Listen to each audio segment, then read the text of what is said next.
नमस्कार प्यारे बच्चों, मैं विजय। बच्चों, आज बीएससी सेकेंड ईयर मैकेनिक्स का चैप्टर नंबर 16 और 17 एक साथ लाए हैं प्यारे बच्चों। ये यूनिट 5 का लास्ट चैप्टर है।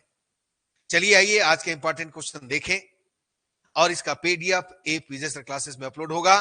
यदि आपने ऐप को डाउनलोड नहीं किया है तो अवश्य डाउनलोड कर लीजिएगा। ये क्यूआर कोड दिया हुआ है। चलिए आइए देखें। विभिन्न संहति विचल द्रव्यमान के कणों की गति। बिल्कुल ये सब क्वेश्चन करके जाना है। तरल की एक गोलाकार बूंद वाष्प में गिरते हुए संघनन द्वारा सी की अचर दर से द्रव्यमान प्राप्त करती है। दर्शाओ कि विराम में गिरते हुए टी समय बाद इसका वेग 1/2 GT 1 + m/m + CT है। वर्षा की एक बूंद जो स्वतंत्रता पूर्वक गिर रही प्रत्येक क्षण आयतन में एक वृद्धि जो उष्ण पृष्ठ का लेमडा पृष्ठ है ग्रहण करती है। टी समय पश्चात वेग ज्ञात कीजिए। 30 समय पश्चात गिरी हुई दूरी भी ज्ञात कीजिए। दूसरा देखिए, त्रिविम दिशा में गति। यदि एक कण त्रिविम दिशा में गतिमान है तो कार्टेशियन निर्देशांकों के पदों में इसका कण का त्वरण ज्ञात कीजिए। ये देखिए, ध्रुवीय निर्देशांक या गोलीय ध्रुवीय निर्देशांक के पदों में कण के का त्वरण ज्ञात कीजिए। बेलनी निर्देशांक के पदों में किसी कण का त्वरण ज्ञात कीजिए। बिल्कुल इंपॉर्टेंट है।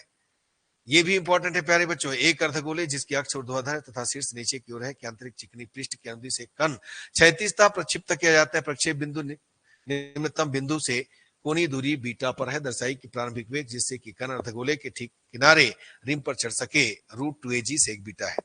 ये भी कर लीजिएगा। एक कण चिकने गोले पर केवल पृष्ठ के दबाव के अंतर्गत गतिमान है। दर्शाई कि इसका पथ समीकरण cot theta cot beta cot phi cos फाई द्वारा प्राप्त होता होगा, जहां थीटा और फाई कण के कोणीय निर्देशांक है। ठीक है प्यारे बच्चों, तो ये है ना 5 क्वेश्चन दोनों मिलाकर के दिए हैं। बिल्कुल यूनिट 5 के अंतर्गत है। इसको करके जाइए, बिल्कुल इसमें से आएगा। ठीक, तो चलिए बच्चों, इसका पीडीएफ ऐप विजय क्लासेस में अपलोड करेंगे, देख लीजिएगा। धन्यवाद प्यारे बच्चों, नमस्कार।